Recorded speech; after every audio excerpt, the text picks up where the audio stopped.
bakota na armée o armée na biso tondi na ba généraux mususu ba rebelle bakota wana ngi problème tozala ngona kati ya armée il faut réformer kota na kati ya armée soki kaka continue kaka mais azala ba généraux na dirijaka yango azala ka lendo bon jusque là il y a encore des généraux rwandais des colonels rwandais des hauts dignitaires na armée. Si on avait écouté le président de la République, tout n'allait pas arriver. Si vous avez écouté, c'est que Sama Lukonde a reconnaître qu'il n'écoute jamais ce que le président de la République dit. Alors, il faut sanctionner. Le Premier ministre doit être mis à l'écart. Ngobila doit être mis à l'écart. Bourgmestre Kuna, le regroupement des leaders de presse a eu la décision de faire quitter Ngobila. Wana Tozana Simanabino. Un des avoirs qui Kaboun. Les autres, c'est lui l'ennemi. Yende mutazo provoquer que biloko nyonso wana ezala. Yende mutazo diriger ba oyo bazo alimenter ba groupe armé kuna. Restez branchés, nos très chers fidèles amis internautes, de nous suivre de partout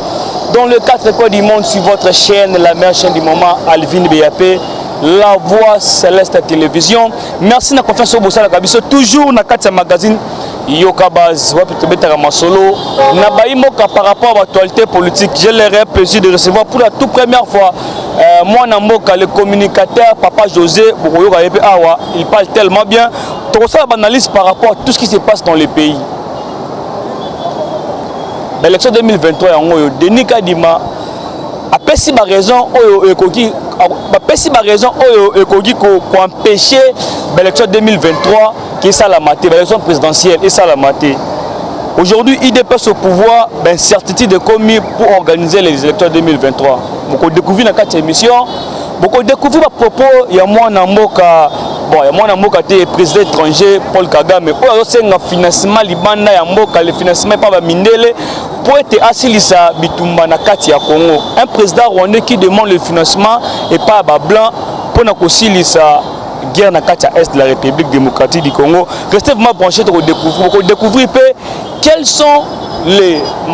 décisions aux dirigeants IDPS basés après l'exclusion à moi Namboka Jamar Kaboun. Merci Nayo, l'habillage de la jeunesse, un homme loyal, un homme pacifique, Caleb Central, que le bon Dieu te bénisse, c'est que toute la jeunesse congolaise va la condamner, va toujours sous votre coordination, parce que c'est toi le leader de la jeunesse par rapport à l'habillement. Est-ce que si ma caméra a fond l'achat, peut-être invité bonjour mon Namboka. Bonjour mon Namboka. Gaï José Matouvango, le communicateur de l'EPS, moi na Manianga, moi na Manianga, pour confondre bato onyos bakanzake IDPS, ezakaka ya baluba, ezakaka ya bato akuna, yango na lingaka mingi bato babenga kanga moi na Manianga. Pour baye baka réellement, IDPS c'est ça partout, ba communicateur baza na bisika nyonso. Nde lelo toko décortiquer na yo longo ko analyser makambo zele kana kati ya mboka na biso na sepeli mingi mingi boyambinga na kati ya la voix céleste talaka chaîne oyo etala makati na lola donc nazana esengo mingi ko zo maloba na kati na chaîne auto analyser pe makambo zoleka nde na pesi ba mbote nanga ba communicateur nyonso ya IDPS CG Kabuya mwana bute Fachi Beton kiambote kiaku muna nkumbu ya Yesu. La voix céleste, nazo bangelo côté naza pepele pour naza communicateur déjà tout lobaka déjà belé donc yo mutoko lembanga silanga ta 3 heures d'état tuna kanoka mituna makamozole kana kata mboka ko zabiyano na yo comme ça ba onyo so bazoyo kabiso sika bazali en tout cas ba yeba makamozole kana kata mboka na biso ya RDC voilà mbote na bino nyonso pe bozoyo kabiso na ngonga oyo boyo kabiso na butu wana to pesi bino bonsoir na poka soki na tongo to pesi bino bonjour na bino nyonso ba internaute na biso. Voilà, lelo mukonzi mboka Fachi Beton a tiki kiti ya bokonzi na ya président Union africaine et pas moi na le président Macky Sall au Sénégal. Quand tu regardes le bilan ya Fachi tant que président Union africaine, est-ce que vous pensez que c'est un bilan positif? En tout cas na une année au asili kosala on a kokamba Union africaine et ça va avancer significatif et ça bilan positif nazulu kapena ba itanduke ba mususu ba lobaka no asali le côté wana eza esprit ya haine talaka kanenge président Félix tango akendaki pona kolobela makambo ya ma climat ndenge ba climat zo changer ndenge oxygène na likolo ekomi rare mais biso na kati Afrique tozana bazamba oyo ezobota oxygène ekozala ke monde mobimba bazo profiter nango. Alors biso na côté makamba climat nde ake kotombola kombo ya Afrique et précisément RDC mutu eza na forêt oyo ya munene oyo ekosala ke na oxygène oyo tozobota na baforêt na biso makambo monde ezala bien changement climatique ezala te. oyebi ke na mikolo ezoya tokosalelaka susu bacarburant te tokosala siko bavoiture eza vraiment ke banosala na batterie et mpona kosalela bavoiture wana il faut lithium bakobate na biso baminere nyonso wana toza nango na mboka na biso mais bamiyibi bayaka mpona koyiba ngo mboka na biso eprofitaka na eloko te. Président Félix ake ti kuna na Nations Unies ti kuna na COP 26 bakendaki mpona kovalorize baminere na biso ke soki lobi makambo bozo propose ke bamituke bana kotambola batterie biso toza na lithium yango toza na solution. Donc atalisi ke la RDC est un pays solution et l'Afrique vraiment est capable ya kozwaka ba financement o esengeli mpona Afrique est avancée. Donc muto atomboli Afrique na niveau ya likolo ya COP 26 wana ezande président Félix pe alobili makambo ya ba violation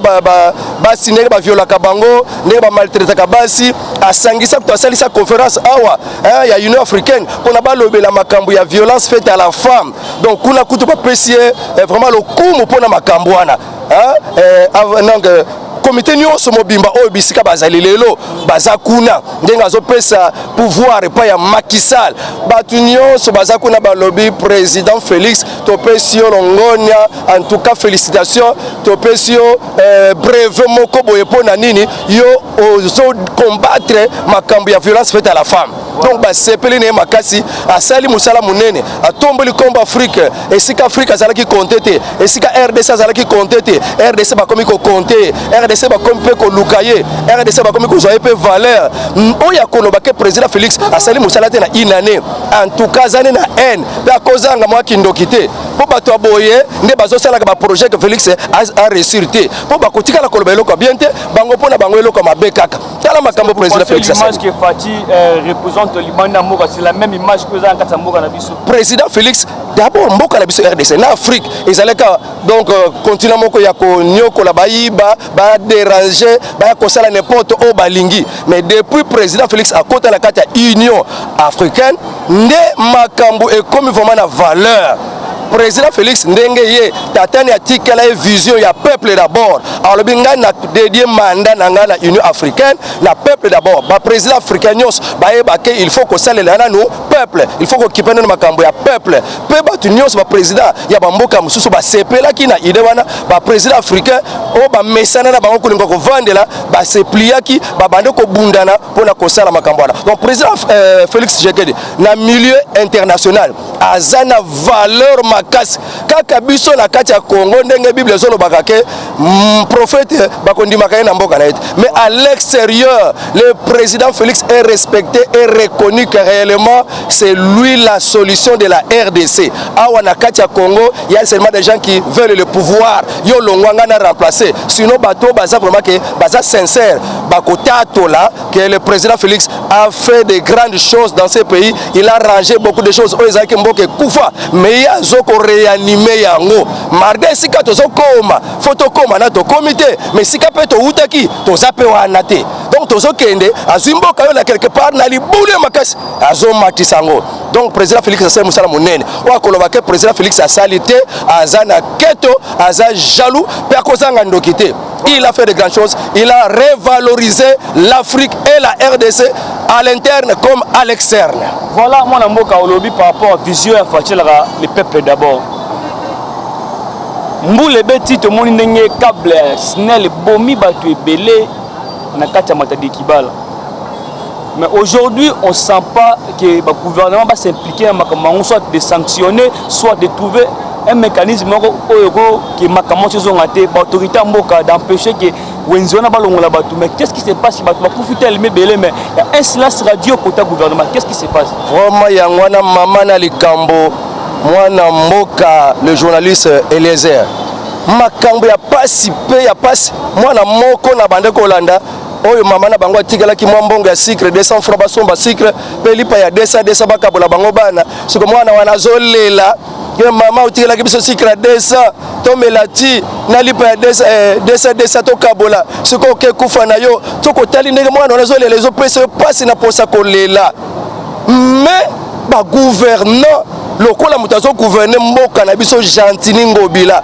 ye mutu fo atala biloko wana me ye mutu azobuka zandu ya munene o batu batekaka babikelaka ye azobuka ngo pe azala projet kotongisa ngo te batu bakomi kokima kotekaka na babalabala ti kuna na nzela batu bazoteka Ngobila ayete mpona kobongisa makambo ya Congo Ngobila ayete mpona koluka ko valoriser vision ya chef de l'état yango biso tango tozomona na Saint-Thérèse Ngobila bandolo banini ngai naza pour Félix Tshisekedi ngai nako soutenir ye même isala na ye ezola kisake ye azawana pona ko bebisa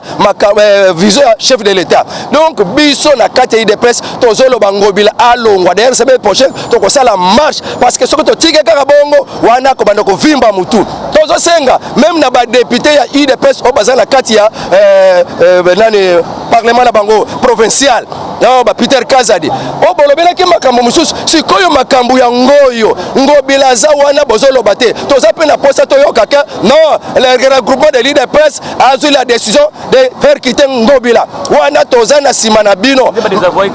ndenge ba désavouer ki Kabun toza pe la posa bakota pe makambo Ngobila Ngobila zo nyokola tala drame wana la conseil des ministres président Félix Alobaka bo délocaliser marché na bo longola ba marché pirate wana bo lukela bango zandu me ba yokate na moni Sama Lukonde kuna zolo banini. Oh, si on avait écouté le président de la République, sinon ce drame n'allait pas arriver. Si on avait écouté le président de la République, tout n'allait pas arriver. Si vous avez écouté, c'est que Sama Lukonde a reconnaître qu'il n'écoute jamais ce que le président de la République dit. Alors,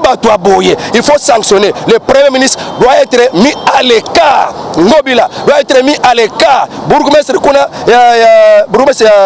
Mongafula doit être mis à l'écart. Boutasinel Wana, oh, yo pese yana bango kutu atundu wana. Banda kota wana mutakabila, bazaka kawana. Donc, la kama kakutu batu kabila ngo, ti lelo, ba musu basali ba bourgmestre 18 ans, 17 ans, bazaka kawana. Yango ba kota bunganga endengini, o ba kolongo lango. Wana biloko to somona wana batu ba kufa. Bango lokolo ba mesela ke, soki mo remaniement ngeselama, ba koti bunganga batu ba kufaka. Soki bango bazo sala ngo, bango nde ba kende. La kombo na eso na wala kela bango. Soki ba koti bunganga na bango pona remaniement zoya, baluka ba poste na bango, balekisaka batu, bango nde ba ko kende moko moko. Biso to la kanda, batu nyonso nde ba kufa wana. Président Félix nde bazo atala président, na sala le côté, batu ba kufa na tanda ye. Toza na poste makambo na ndenge lekwana, sanction fo ezala. Et to koti kango boete, nous allons marcher pour na Ngobila alongwa, a nommer ba gourmestre na ndenge na ye, ba bourgmestre na ndenge na ye sans qu'il y ait toute la hiérarchie. Papa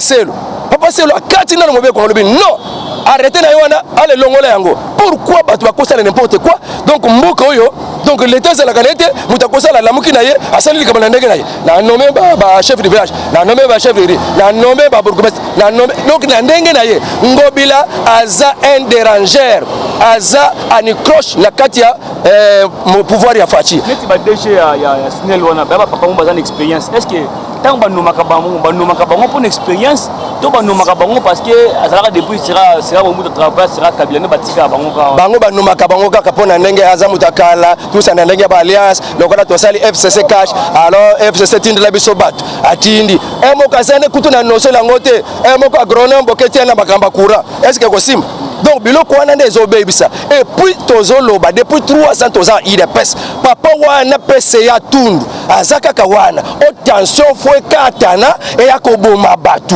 donc na mboka musu yemoko alingaka démissionner déjà na yemoko mais lokola azolinga na ko démissionner yemoko te azozela nanu biso to marché biso to senga président de la République yonde les gara nous avons besoin tout monde na ba sanction bato na fobolong d'abord yemo Sama Lukonde wana incapable. Il a avoué lui-même que si on avait écouté le président de la République, ce drame n'allait pas arriver. il faut reconnaître. Donc il faut que l'on soit incapable de faire ça. Il faut le gouvernement wana na yemoko elongwa ba oya sikaba ya kosala musala. Toza na posa makambo wana etika la ko se répéter sous te o kure katani. PC wana balongola PDG wana SNEL balongola ye. Oyo wana ngobila azolongwa yemoko samelikom azolongwa na gouvernement. Toza na posa ba to sikaba ya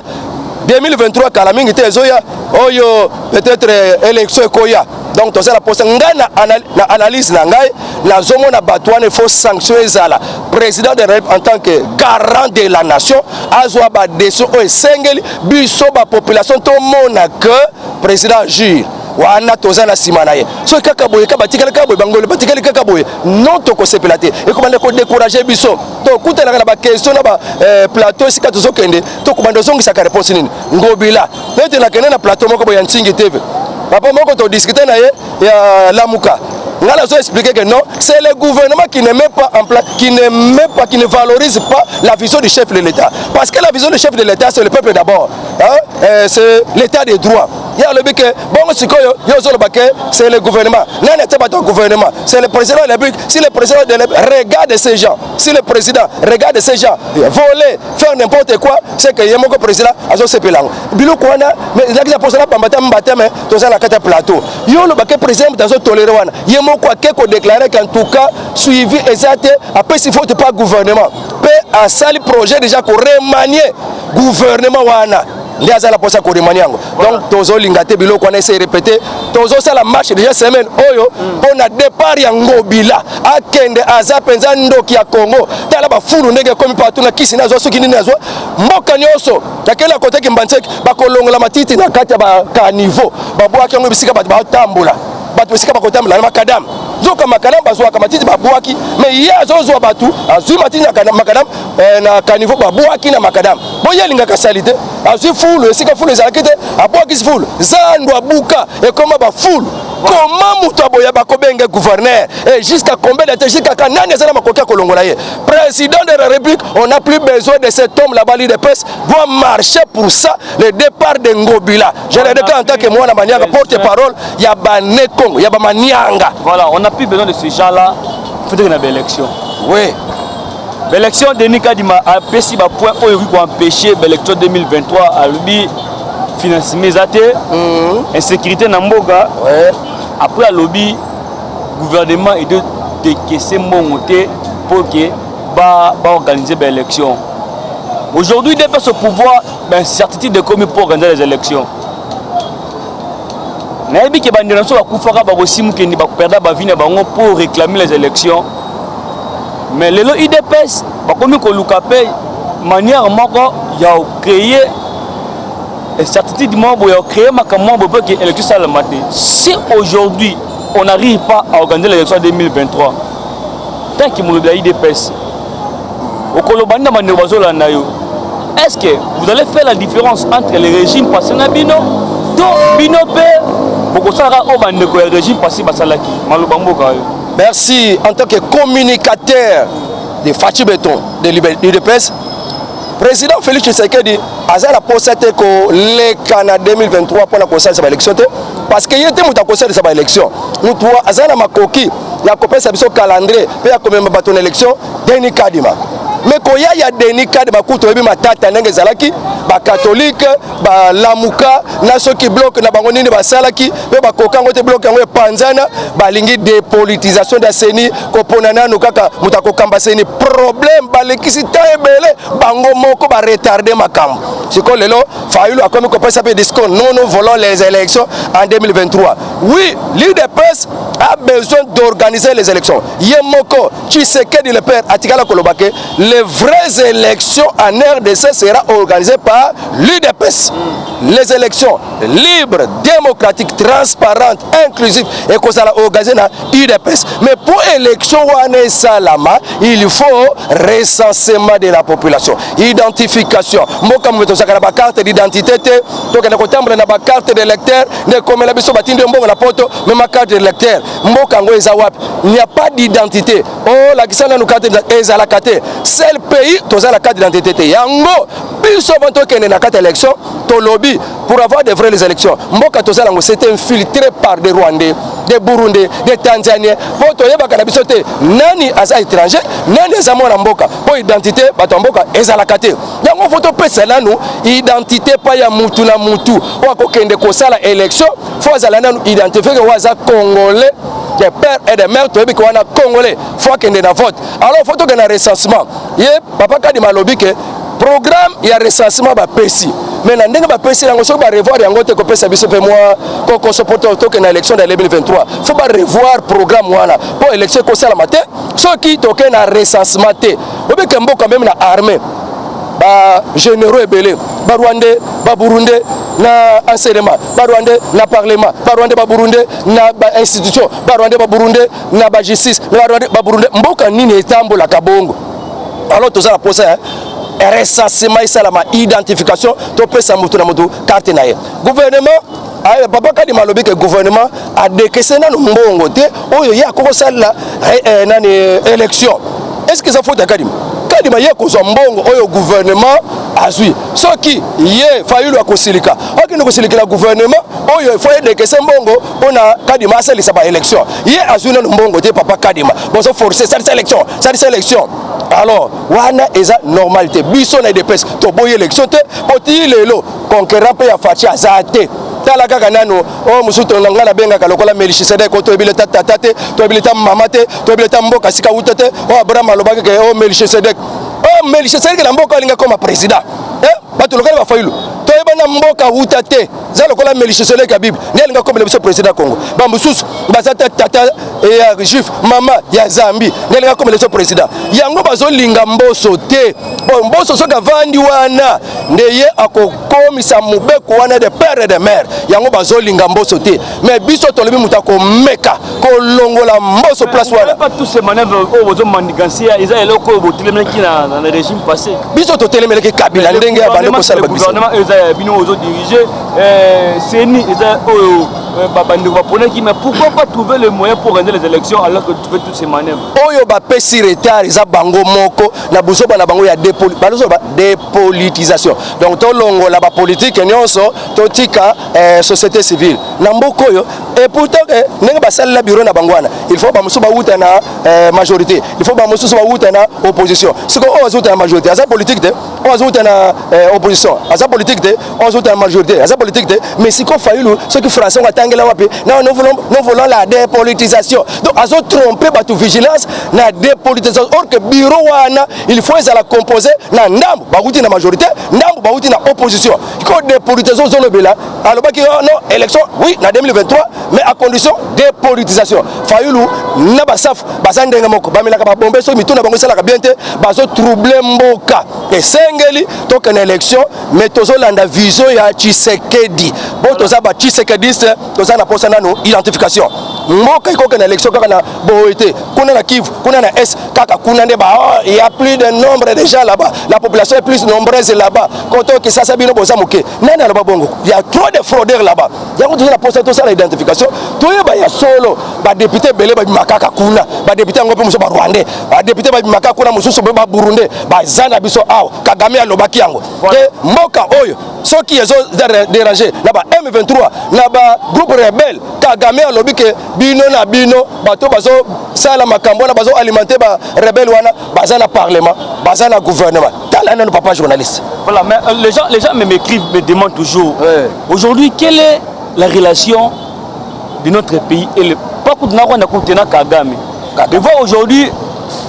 Kagame a lancé appel mon pas les occidentaux qui va financer, va payer ça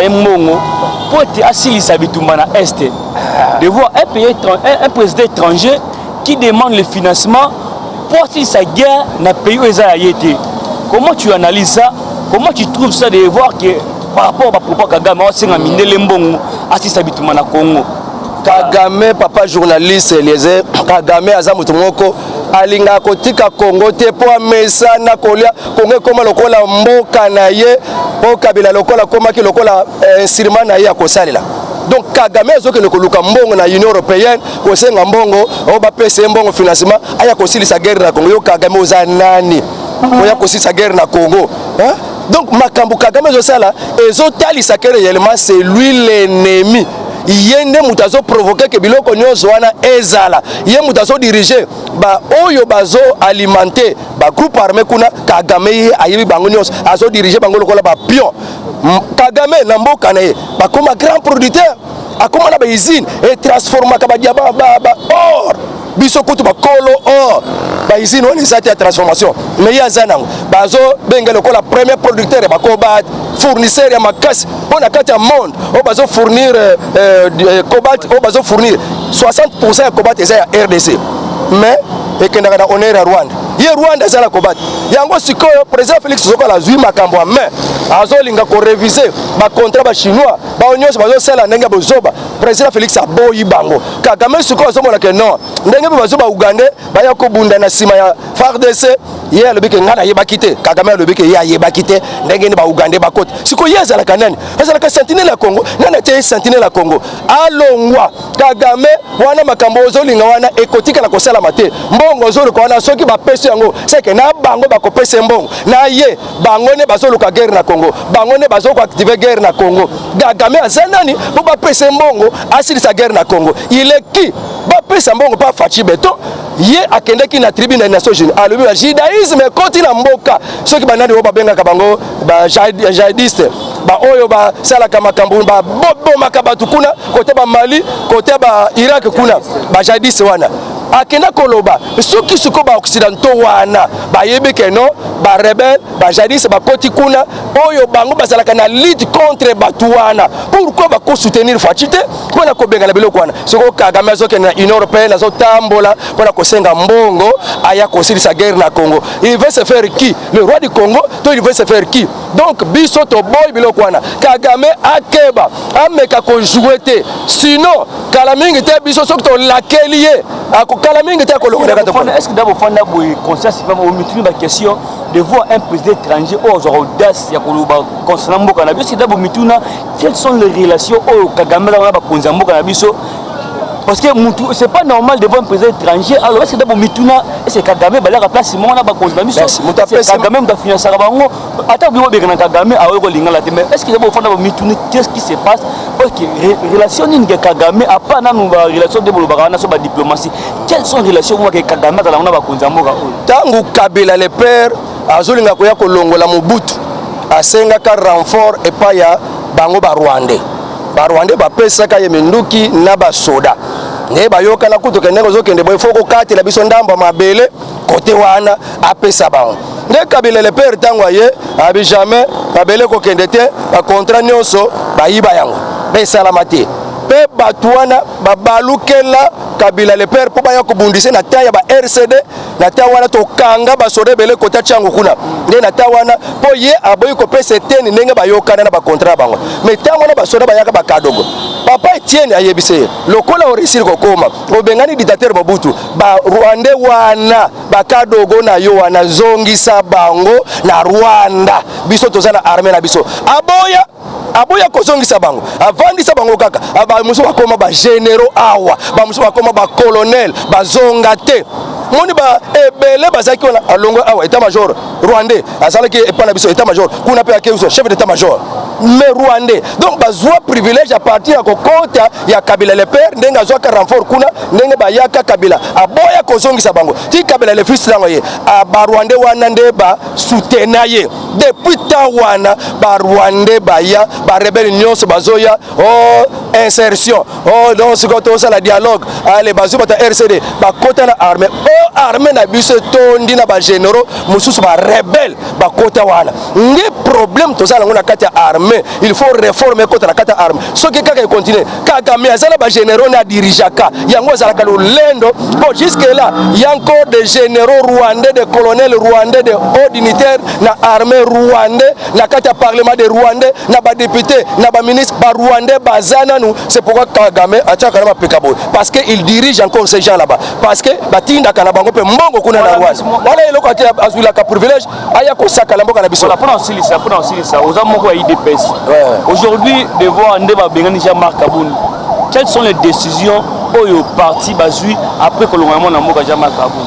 Oui, après Kolonga, Jean-Marc Kabound parti. Tout ça, quand la carte est dépassée, commission de discipline à Bisso. Bisso, Ndenga na Mibenga, Tshisekedis, pasteur du Tshisekedisme. Moi, na Mukongo, moi, na Manianga. Nanaza pasteur, je prêche le Tshisekedisme en tant que Tshisekediste. Il y a beaucoup d'enseignements dans la carte de Tshisekedisme. Il y a le peuple d'abord. C'est un enseignement, un grand enseignement. Pour la côté du Sabatou, que tant au côté du pouvoir, il faut d'abord le peuple d'abord. Sur le côté de la ventre, il faut l'état des droits. Il y a encore un problème dans l'état des droits. Les magistrats sont corrompus. Il y a des étrangers, mais réformes sont côté bien. Donc, Jean-Marc a longé comité de discipline décision CDP et décision accueilli Ndesikoyo parti et Zanango uni papa Jama nani Kabuya alobaki na oyo balingaka ngai na o balingaka ngai te naza secrétaire général na bango pe sikoto comme la temps ezate ke ya ba compte à rendre on a yé azalaki na position boye ya ko soutenir Kabundi siko lokola eza boye ale na bundisa ye alobi biloko wana na yo kangote oye po ye azalaki na position boye na bundisa ye biloko wana na yo kangote message to yo kaka jour wana ya unité et pas ya secrétaire général biso yango pe ba président nyonso parlementaire pe ba communicateur nyonso faut véhiculer communicateur nyonso ako véhiculer message ya division te ya ko finga te c'est un message d'unité et message d'amour faut to véhiculer to boy biloko wana ndete yo ka jour mususu communicateur moko soloba Kabuya asala kilise moko ya batu bakendeki kuna na oya siko biso koti biso ba kombote alors to so comprendre Kabuya sikoyo déjà Kabuya aza nommé sikoyo comme secrétaire général na niveau ya parti et ça tout que peut-être ba pesa qui nenge ba pesa Kabundu na mission moko intérimaire boy sikoyo secrétaire général ba ko kambaka na ma collège na muta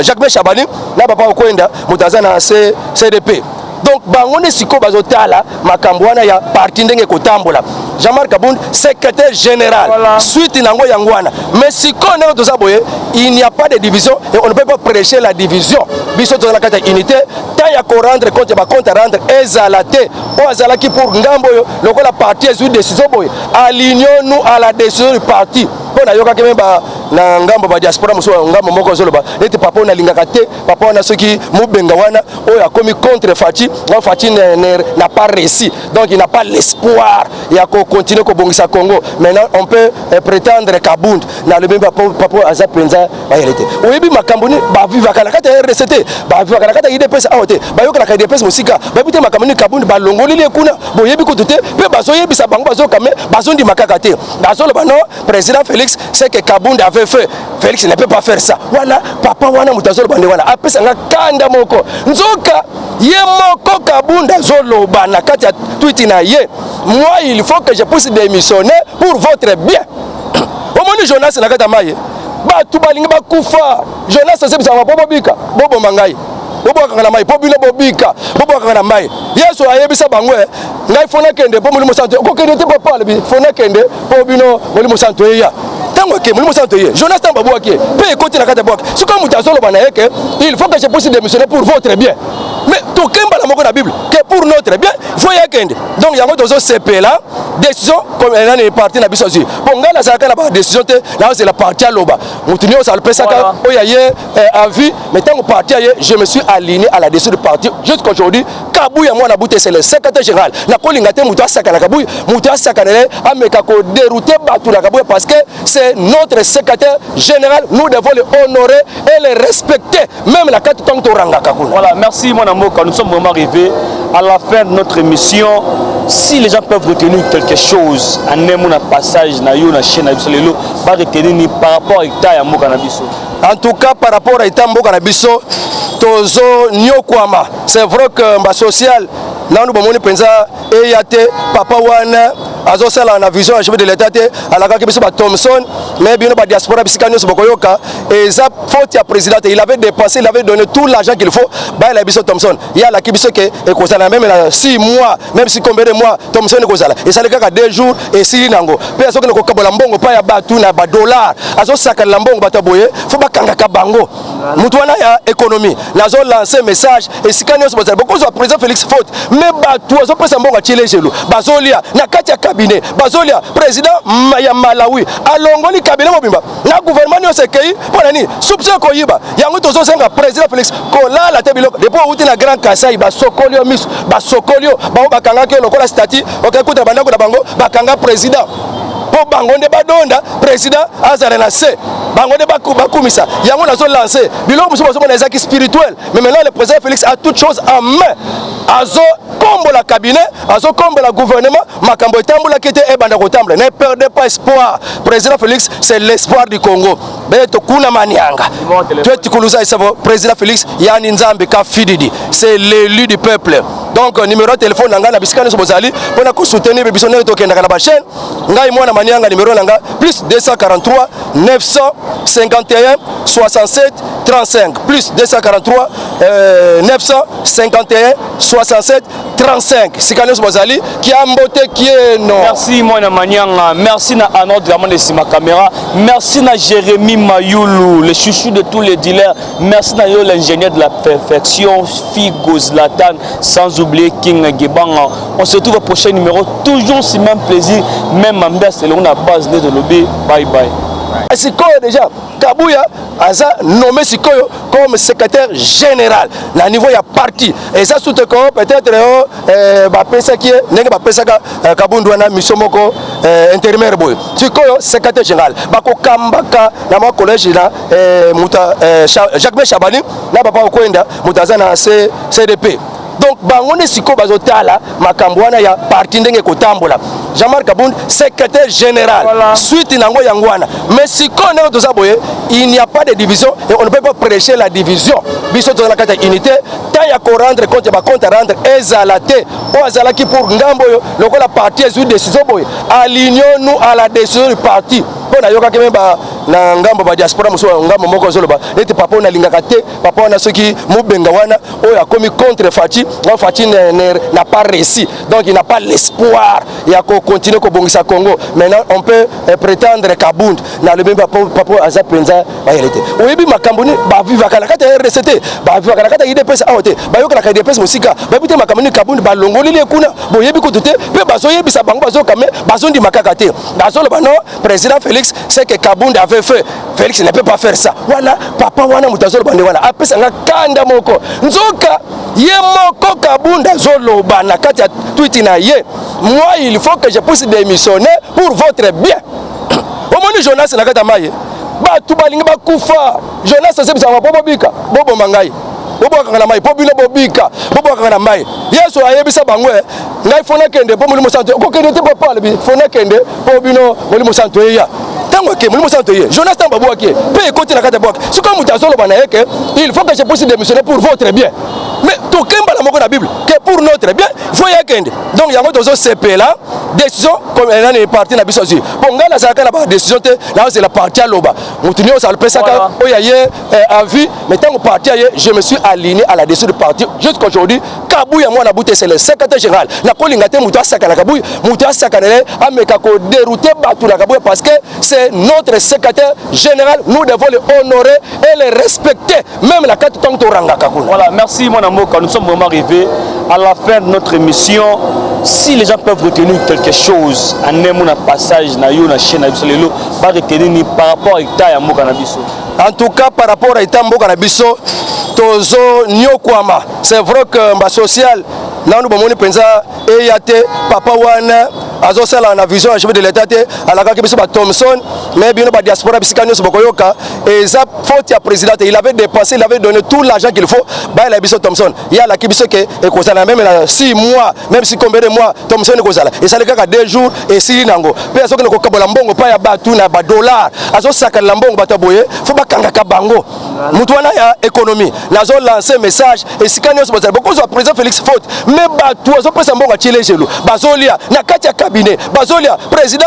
ya Malawi alongoli cabinet mobimba na gouvernement yo sekei pona ni soupçon ko yiba yango tozo senga président Félix kolala te biloko depuis outi na Grand Kasai basokolio misu basokolio ba bakanga ke lokola statut okakuta bandako na bango bakanga président po bango nde badonda président azala na se bango de bakumisa yango nazo lancer biloko muso bazo mona ezaki spirituel mais maintenant le président Félix a toute chose en main azo combo la cabinet azo combo la gouvernement makambo etambola kete ebanda kotambola ne perdez pas espoir président Félix c'est l'espoir du Congo beto kuna manianga tu kuluza isavo président Félix yani nzambe ka fididi c'est l'élu du peuple donc numéro de téléphone nanga na bisikani so bozali pona ko soutenir biso ne to kenda na ba chaîne ngai mwana manianga numéro nanga plus 243 951 67 35 plus 243 951 67 35 sikani so bozali qui a mbote qui est non. Merci mwana manianga, merci na Arnaud Dramon de Sima Caméra, merci na Jérémy Mayoulou, le chouchou de tous les dealers, merci na yo l'ingénieur de la perfection, Figo Zlatan, sans oublier King Gebanga. On se retrouve au prochain numéro, toujours si même plaisir, même ambiance, c'est là on a base de lobby. Bye bye.